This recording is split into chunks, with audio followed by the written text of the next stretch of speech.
Madame Karine Drapeau d'Alimentation Consciente du Carré. Bien le bonjour. Bonjour. Et Monsieur Pierre Terrien des Chevaliers de Colomb, député grand chevalier du Conseil 3322 de Danville. Bonjour. Bonjour. Alors, on est à quelques heures de livrer les paniers de Noël, édition 2020, qui sera une édition sûrement mémorable pour tout le monde en raison d'une multitude de choses, ce dont on va parler au cours des prochaines minutes. Mais comme on le voit en arrière de vous, on voit ce qui est sur les tables et depuis ce matin, il y a un rucher d'abeilles qui sont à confectionner les paniers. Vous avez des lutins du Père Noël qui vous assistent aussi.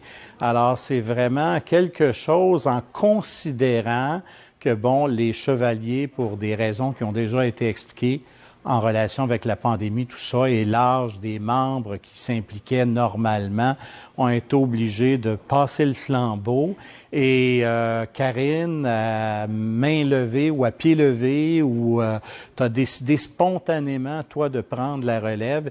Et ça fait seulement qu'un mois que tout ça est en branle.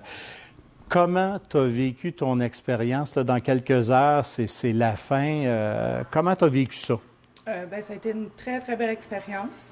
J'ai été très bien entourée. D'ailleurs, j'ai plein de monde à remercier d'avoir été à mes côtés. Puis franchement, tout s'est bien déroulé. Il n'y a pas eu d'embûche. Tout a coulé.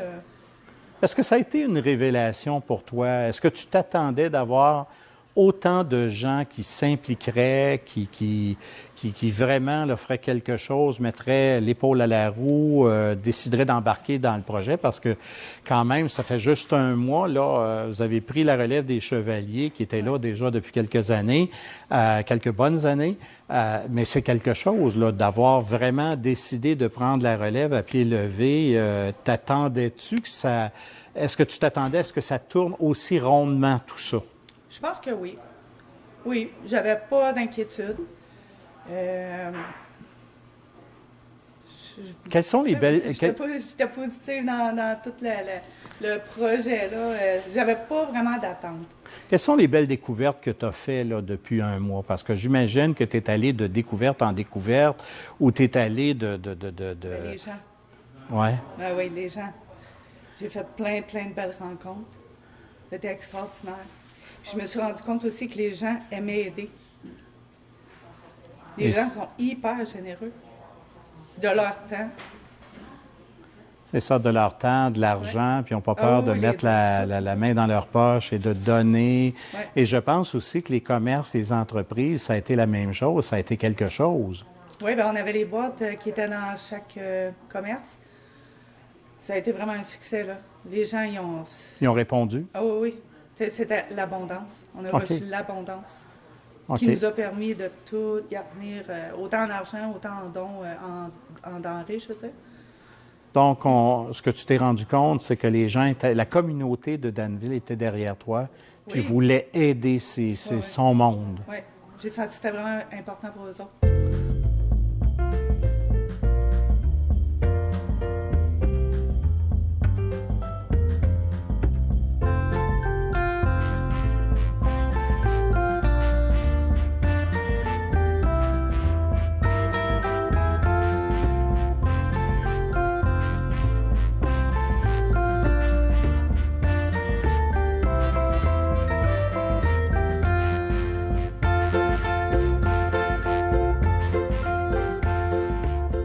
On va parler au député grand chevalier du Conseil 3322 de Danville. Comment est-ce qu'on doit être fier d'avoir trouvé une belle relève comme ça à pied levé? C'était une bonne révélation aussi, la relève, de reprendre rapidement le flambeau. Nous, on a prêté tous nos équipements pour lui aider.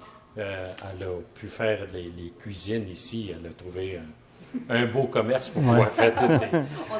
Il y a eu beaucoup de matériel qui a été fait. Fait qu'on a eu une bonne réponse aussi de beaucoup de nos commanditaires qu'on a pu aller chercher. Karine aussi a été en chercher pour ne nommer que quelques-uns.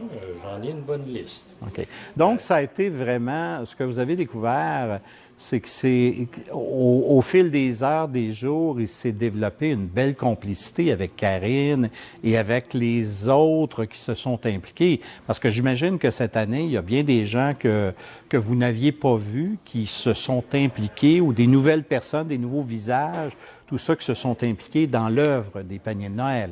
C'est sûr que c'est quasiment tout du nouveau monde qui s'est impliqué parce que les personnes qui s'en occupaient auparavant sont d'âge à risque pour la pandémie. Donc, on a été chercher une jeune relève.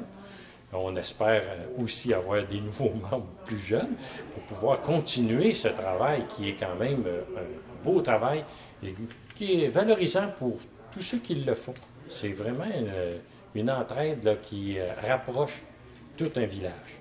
Ça donne un sentiment d'appartenance. Ça donne le sentiment d'appartenance aux gens de la communauté.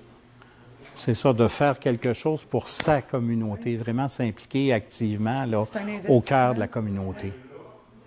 C'est quelque chose. Et dans un premier temps, il y avait, tout ça commençait, le triage primaire, si j'oserais dire, ça commençait à l'église Saint-Isaac-Jogues avec Mme Francine Audet, qui prenait les inscriptions des gens qui ont demandé des paniers de Noël. C'est bien ça? Pour la liste des noms, ça passe toujours par le cercle Isabelle d'Asbestos. Ils récoltent tous ceux et ils font le tri de qui peut, qui ne peut pas. Selon les... Puis c'est pas compliqué, là. Ils ne demandent pas ils demandent une certaine collaboration en disant les montants que vous avez apportés, êtes-vous éligible ou pas. Toute personne, c'est pas difficile de le demander. C'est d'atteindre les bonnes personnes qui est difficile. D'accord. C'est pas nécessairement les personnes dans le besoin qui le demandent tout le temps. On a eu des fois des demandes qui se font par des personnes autres que on apprend, il est dans le besoin. Donc, d'aller chercher ces gens-là, c'est encore là un rôle de communauté. C'est un rôle individuel de tous et chacun de voir à son prochain, y es-tu dans le besoin. Donc, Mme Audet, avec toute son équipe, les filles d'Isabelle, tout ça, et les gens qui lui ont donné un coup de main pendant toute la période d'inscription au sous-sol de l'église Saint-Isaac, ça s'est bien déroulé. Après ça, ça revient à chaque communauté, donc, qui recevait le nombre de personnes. Et en parlant du nombre de personnes qui seront bénéficiaires des paniers de Noël cette année, est-ce qu'on a une augmentation? Est-ce qu'on a eu une augmentation ou on voit quelque chose de différent de ce côté-là? Je pourrais dire qu'on a eu une genre de petite séparation parce que du côté de l'organisme Les Nanas, ils ont fait des paniers de Noël, donc on ne sait pas qui a eu des paniers. Par contre, nous, les paniers qu'on a, c'est 57 noms qui vont être distribués cette année. Okay. On a 57 familles ou personnes qui vont avoir un panier de Noël généreux que Karine va avoir confectionné avec amour et beaucoup d'amour. Moi, l'ouvrage qu'elle a fait, c'est énorme. Parce que normalement, bon an, mal an, c'était aux alentours de quoi, 75 paniers, normalement, ou... On vivait à l'entour de 75 paniers, oui. À chaque année, auparavant, c'était 75. Cette année, on n'a eu que 57 noms. Fait qu'on se contente de remplir les boîtes un peu plus. Absolument. On s'était préparé pour 75. Il viendra peut-être s'ajouter d'ici à quelques semaines des personnes dans le besoin. On est toujours là, Chevalier de Colomb, pour répondre à des aides spontanées, là, c'est ça. C'est ça, ponctuel, là, des demandes ponctuelles de besoins, ces choses-là. Oui. D'accord. Donc, qui est dans le besoin peut toujours venir nous voir, puis on va voir ce qu'on peut faire ou le recommander à certains organismes. Donc, ça veut dire 57 paniers, vous en aviez prévu 75, donc les paniers vont être encore plus gros. Vous avez redistribué. On a acheté un petit peu moins parce que l'an dernier, mais ils sont encore bien généreux, nos paniers, cette année. Avoir les numéros de boîte, et ça, ce n'est que ce qu'on voit là et que vous ne pouvez voir, c'est le congelé. D'accord. Que Karine a fait, qui est quand même 2 gros congélateurs remplis jusqu'au couvert. Fait que c'est seulement le non périssable. Le périssable, il est congelé. C'est ça. C'est encore une bonne quantité qui s'en vient. C'est une autre boîte qui s'en vient, qui se rajoute à celle qu'il y a là.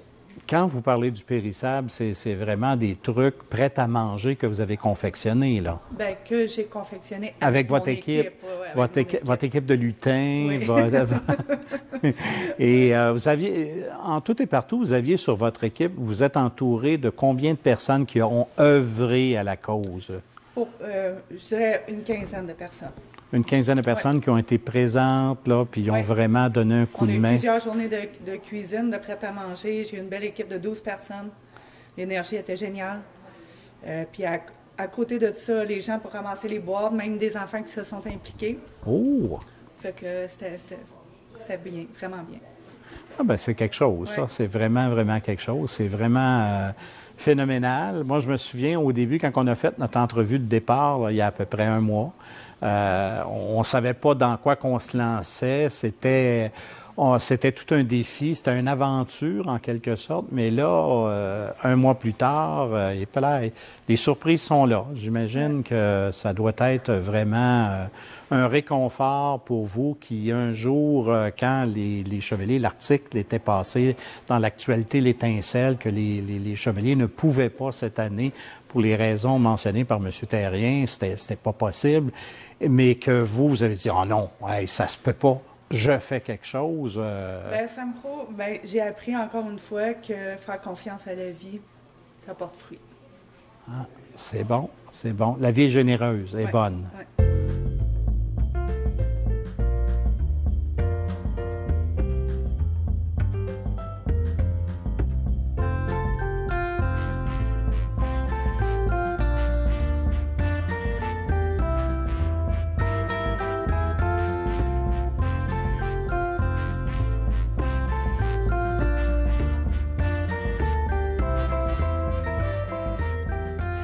On a plein de choses et de gens qui nous ont aidés cette année, sachant qu'on était un petit peu en retard, on avait peur de ne pas y arriver. C'est un grand succès pour nous. On est très fiers de tout ce qui a été accompli.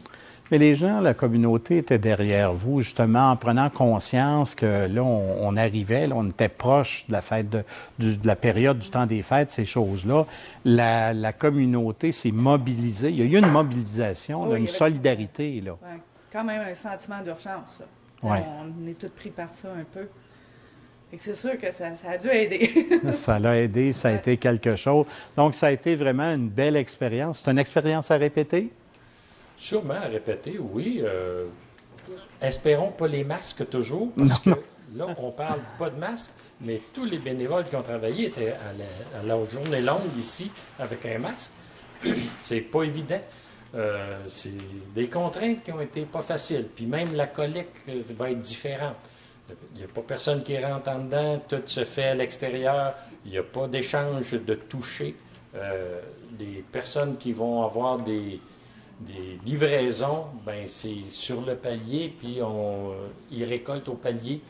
Fait que c'est différent, mais on respecte toutes les normes sanitaires que le gouvernement nous demande. D'accord. Donc, là, la prochaine étape, là, on est en train de confectionner les paniers. Là, la salle est devenue une épicerie. Le temps de quelques heures, on confectionne les paniers. Tout ça, aujourd'hui, on est vendredi. Maintenant, quelle est la prochaine étape après la confection des paniers? Tout ça, comment ça va se passer, la suite des choses? La prochaine étape, c'est le samedi, chaque personne ou chaque individu devant avoir un panier va être communiqué. Okay. Il va y avoir une plage horaire d'établi. On espère qu'il la respecte. C'est essentiel pour les normes sanitaires. Il va y avoir les prises de panier et on va aussi avoir certaines personnes qui vont faire de la livraison, toujours en respectant les normes. Donc, demain, c'est les téléphones, la liste téléphonique pour dire rendez-vous à telle heure. Donc, ça, c'est la suite des choses. La prise se fait dimanche. On va commencer à 9 heures, probablement les livraisons et les personnes prêtes à emporter. Voilà le bon terme. C'est bon, c'est bon, c'est bon. Alors, en vous remerciant au nom de la communauté pour ce que vous avez fait, ce défi que vous avez relevé avec brio, ça a été vraiment quelque chose d'extraordinaire. Auriez-vous un message, un petit mot que vous aimeriez dire en terminant, des vœux, quelque chose? Bien, merci à la communauté. Un joyeux temps des fêtes pour tout le monde. Merci. Merci beaucoup. La même chose des Chevaliers de Colombe. Merci beaucoup pour toute la générosité des gens et passez un joyeux temps des fêtes.